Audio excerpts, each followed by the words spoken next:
नमस्कार।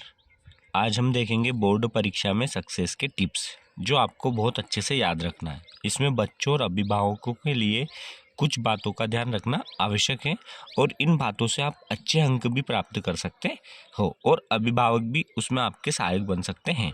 सबसे पहले है कि ऑब्जेक्टिव प्रश्न सबसे पहले करें। परीक्षार्थी इस पर ध्यान दे जो भी परीक्षा देने जा रहा है, क्योंकि परीक्षा कल मतलब आज 4 तारीख है, कल 5 10वीं का पेपर है और 6 तारीख को 12वीं का पेपर है। तो सबसे पहले आपको ऑब्जेक्टिव प्रश्न सबसे पहले हल करना चाहिए और जो प्रश्न की जो उत्तर की जो हेडिंग होती है उसको 20 सेंटर में लिखना चाहिए। इसमें आपको एमपी बोर्ड की 10वीं और 12वीं की परीक्षाएं फरवरी माह से शुरू होने वाली हैं। परीक्षा के दौरान कुछ छोटी छोटी बातों का ध्यान रखकर तनाव से बचा सकता है। सबसे ज़्यादा ज़रूरी है कि पेपर ब्लूप्रिंट पर आधारित रहेंगे। ब्लूप्रिंट में जो आपको टीचर ने बताया है, ब्लूप्रिंट पे किस यूनिट से कितने प्रश्न पूछे जाएंगे। सिलेबस के अनुसार तैयारी करें। कम सिलेबस को ही परफेक्ट करना है, मतलब थोड़ा थोड़ा सिलेबस आपको परफेक्ट करना अच्छे से कि परीक्षा में आए तो वही करना है। बोर्ड कॉपी की एंट्री अच्छे से करें। जो आपको बोर्ड कॉपी में जो शीट दी जाएगी इस पे मैंने पूरा एक वीडियो बना दिया, अभी जिसने नहीं देखा वो भी देख लें कि बोर्ड कॉपी की एंट्री अच्छे से भरें। सेंटर पर पहुंचकर रूम नंबर देखें, अपने रूम में जाएं, सिर्फ ज़रूरी चीज़ को ही लेके जाएं। कोई भी कीमती चीज़ आप ना लेकर जाएं। अगर आप उसको बाहर छोड़ोगे तो आपका ध्यान बार बार उस कीमती चीज़ पर जाएगा और आपके परीक्षा में बाधा उत्पन्न होगी। इसलिए आप कोई भी कीमती चीज़ लेकर ना जाए। दूसरा है शांत दिमाग से परीक्षा दे। रोल नंबर लिखे, ओवर राइटिंग ना करें। रूम नंबर लिखे, क्लास और डेट, दिनांक और कक्षा जरूर लिखे। आपका मीडियम भरना ना भूले। आप हिंदी मीडियम से हो तो हिंदी मीडियम लिखे, इंग्लिश मीडियम हो तो इंग्लिश मीडियम लिखना जरूरी है। तीसरी बहुत महत्वपूर्ण बात है, अच्छे से पढ़े पेपर, डरे नहीं। पेपर ऐसा नहीं कि आपने पहला पेपर पढ़ा और पहला प्रश्न आपको याद नहीं है तो आप डर जाओ, नहीं। आपको पूरे पेपर को अच्छे से पढ़ना है, डीपली पढ़ना है और बिना डर के। इस तरह कॉपी लिखे। कॉपी में टॉपिक की जो हेडिंग है वो हमेशा सेंटर में लिखे।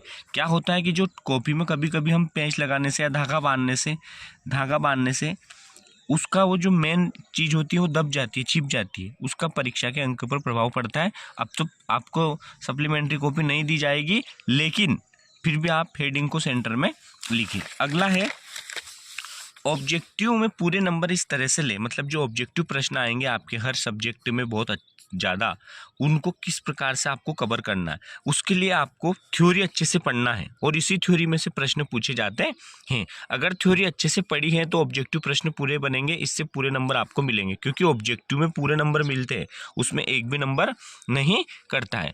बोर्ड एग्जाम के डर से बाहर निकले, मतलब आपके दिमाग में अगर डर है कि बोर्ड परीक्षा है तो उससे आपको बाहर निकलना है। वो कैसे निकलना है? लोग दिमाग में भर देते हैं कि बोर्ड एग्जाम है यार, 11वीं नहीं 12वीं है। इस डर को निकाल दे। एक्सपर्ट के मुताबिक बोर्ड एग्जाम में सावधानियां बरतने के बारे में बताया गया है। मतलब आपको इससे डरना नहीं है कि आप बोर्ड एग्जाम दे रहे हो। जैसे आपने 11th में और 9th में जो परीक्षा दी थी वैसे ये परीक्षा भी है, एक सामान्य इसमें इसको रखें। सुबह पढ़ाई करना शुरू करें, मतलब सुबह के समय आपको पढ़ना शुरू करना चाहिए, क्योंकि देर रात तक आपको जागना नहीं चाहिए। इसमें मैंने बताया कि रात 11:30 बजे तक पढ़ाई करें और इसके बाद सो जाए। 11:30 बजे के बाद आप सो जाए और सुबह जल्दी उठकर पढ़ाई करने की आदत डालें। 5 मिनट यह सोचें कि कल क्या पढ़ा था और आज हमें क्या पढ़ना है। ये बात आप बिल्कुल दिमाग में रखें, इससे आपको रिवीजन करने में बहुत आसानी होगी। परीक्षा कक्ष में क्या क्या लेकर जाए, ये बहुत महत्वपूर्ण है कि 10वीं 12वीं बोर्ड परीक्षा में जाने से पहले अपने सभी दस्तावेज और आईडी साथ ले जाए। दस्तावेज मतलब आपका प्रवेश पत्र और एक आपके आधार कार्ड है ना, अगर उसने मांगा तो। बॉक्स में पेन, पेंसिल, रबड़, स्केल, बाकी सब जरूरी चीज़ें ले जाए, क्योंकि कुछ बच्चे क्या करते हैं, स्केल नहीं ले जाते हैं, पटरी नहीं ले जाते हैं, स्केल नहीं ले जाते हैं और वो दूसरे बच्चों से मांगते हैं और उनको भी डिस्टर्ब करते हैं। इसलिए आप अपना खुद का पूरा सामान ले जाए। एक बॉक्स में आप चाहो तो एक बॉक्स से ले जा सकते हो या हाथ में भी ले जा सकते हो। पेंसिल, रबड़, स्केल और पेन जरूर आप 2 ले जाएं, कभी एक बंद हो जाए तो दूसरा पेन से हमारा काम चल जाए। और आप हेडिंग के लिए चाहो तो एक ब्लैक पेन भी ले जा सकते हो। और स्केल से आपको लाइन खींचना, हर प्रश्न समाप्त होने के बाद आप ऐसे लाइन खींचोगे ना पेंसिल की सहायता से तो उत्तर आपको अच्छा दिखेगा। 30 मिनट पहले ही एग्जाम सेंटर पर पहुंच जाए, मतलब आपकी एग्जाम जैसे 9 बजे से शुरू हो रही तो आप पहले दिन तो 8:15 पर ही पहुंच जाओ, ताकि आप रोल नंबर देख लो, अपनी टेबल देख लो और फिर 30 मिनट पहले, मतलब 8:30 पर आपको सेंटर पे पहुंच जाना चाहिए।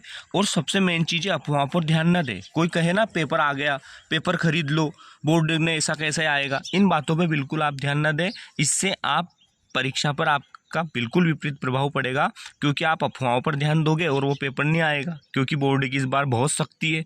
तो आप में ये चेतना जागृत करना है अपने आप में कि हमें किसी भी प्रकार की अफवाहों पर ध्यान नहीं देना है। इसलिए आप अफवाहों से बचें। क्या करें? अफवाहों से बचें। इस प्रकार की भ्रामक जानकारियों पर बिल्कुल ध्यान नहीं देना है। शब्द सीमा का ध्यान रखें। शब्द सीमा का ध्यान का मतलब है कि यदि 2 नंबर का प्रश्न है तो उसको 2 नंबर में ही कंप्लीट करें। ऐसा नहीं कि उसको 3 पेज में लिख रहे हो, 2 पेज में लिख रहे हो। 2 नंबर का प्रश्न का उत्तर आप 2 या 3 लाइन में 30 शब्दों के अंदर लिखें।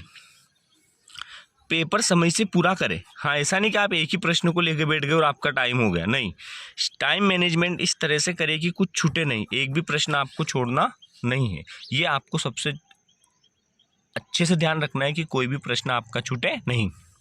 किसी भी प्रकार की पर्ची, मोबाइल, डिजिटल वॉच जैसी सामग्री ना लेकर जाए। प्लीज़ किसी भी प्रकार की पर्ची नहीं लेके जाए। यदि आप 2 बार पर्ची लेके गए और पकड़ा गए तो आप परीक्षा नहीं दे सकते हो। इसलिए किसी भी प्रकार की पर्ची, मोबाइल, डिजिटल वॉच सामग्री ना लेकर जाए।